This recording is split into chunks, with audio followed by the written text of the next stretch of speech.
ఈ ఏడాది ఖరీఫ్ రైతులను కన్నీళ్లు పెట్టిస్తున్నాడు వరుణుడు. వరుస అల్పపీడనాలు, తుఫానులు, భారీ వర్షాలతో వరి రైతు అతలాకుతలం అవుతున్నాడు. పంటలకు ఇన్సూరెన్స్ చేయించకుండా సరైన సమయంలో యూరియా అందించకుండా కూటమి సర్కార్ ఇబ్బందులు పెడితే పుస్తలు తాకట్టు పెట్టి బయట మార్కెట్లో యూరియాని కొనుగోలు చేశారు. అష్టకష్టాలు పడి అకాల వర్షాల నుంచి కాపాడుకున్న రైతులకు ఇప్పుడు కురుస్తున్న భారీ వర్షాలు కన్నీళ్లు తెప్పిస్తున్నాయి. బంగాళాఖాతంలో ఏర్పడిన అల్పపీడన ప్రభావంతో ఉమ్మడి తూర్పుగోదావరి జిల్లాలలో పలు ప్రాంతాల్లో వర్షాలు ఏకధాటిగా కురిశాయి. గడిచిన 2 రోజుల్లో కోనసీమ జిల్లాలో అత్యధికంగా ఉప్పలగుప్తంలో 156 మిల్లీమీటర్ల వర్షపాతం నమోదైంది. మేఘాలు కమ్ముకుంటే చాలు రైతులు భయపడాల్సిన పరిస్థితులు ఏర్పడ్డాయి. వరుసగా 2 రోజుల పాటు కురిసిన వర్షంతో రామచంద్రాపురం నియోజకవర్గంలో పలు ప్రాంతాలతో పాటు ఆలమూరులో కూడా పలుచోట్ల వరిచేలు నేలకొరిగాయి. కపిలేశ్వరపురం, కె గంగవరం, ఆలమూరు మండలాలలో వరిచేలు వర్షపు నీటిలో నానుతున్నాయి. భారీగా వర్షం కురియడంతో మరికొన్ని లోతట్టు ప్రాంతాల్లో వరిచేలు నీట మునగడం ఖాయమని ఆవేదన వ్యక్తం చేస్తున్నారు రైతులు. కోనసీమ జిల్లాలో ఈ ఖరీఫ్లో 1,63,000 ఎకరాల్లో వరి సాగు జరిగింది. భారీ వర్షాలకు దాదాపు 15% వరకు వరిచేలు ముంపు బారిన పడడంతో పాటు పలుచోట్ల పంట నేలకొరిగింది. రామచంద్రాపురం, కొత్తపేట పరిధిలో ఆలమూరు ప్రాంతాల్లో ప్రస్తుతం గింజ పాలు పోసుకుని గట్టిపడే దశలో వరి పంట ఉంది.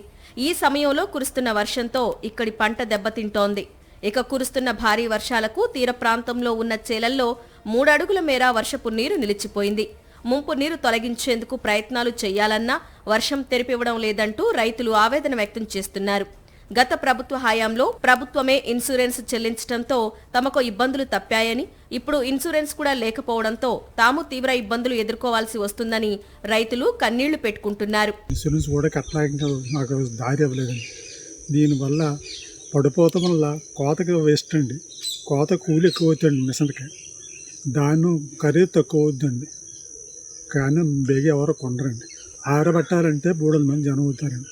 దీంట్లో చాలా విధంగా నష్టపోయేవాడిని మేము. గతంలో వర్షాలు పడితే పంట పొలాలకు ఏమన్నా నష్టం జరిగిందేమోనని అధికారులు వచ్చేవారని, ఇప్పుడా పరిస్థితి లేదని వాపోతున్నారు అన్నదాతలు. మా పంటలో పోని మాకు బస్తాకి 30 బస్తాలు వస్తాయి, అలాంటి 20 బస్తాలు వస్తున్నాయి. మా గవర్నమెంట్ న్యాయం చేయాలి. జగన్మోహన్ రెడ్డి గారి ప్రభుత్వంలో పడింది 6,000, 8,000 ఎంతో పడింది. అధికారులు ఎవరో రావట్లేదండి. గత 3 రోజులుగా కోనసీమను వర్షాలు కుదిపేస్తుండగా ఆగ్నేయ బంగాళాఖాతంలో ఏర్పడిన మరో అల్పపీడనం బలమైన తుఫానుగా మారుతుందని అధికారులు హెచ్చరిస్తుండటంతో రైతులు తీవ్ర భయాందోళనకు లోనవుతున్నారు. హై అలర్ట్ ప్రకటించడంతో పాటుగా ఉమ్మడి తూర్పు గోదావరి, విశాఖ ప్రాంతాల్లో తీరం దాటుతుందనే వార్తలతో రైతన్నలు బెంబేలెత్తిపోతున్నారు.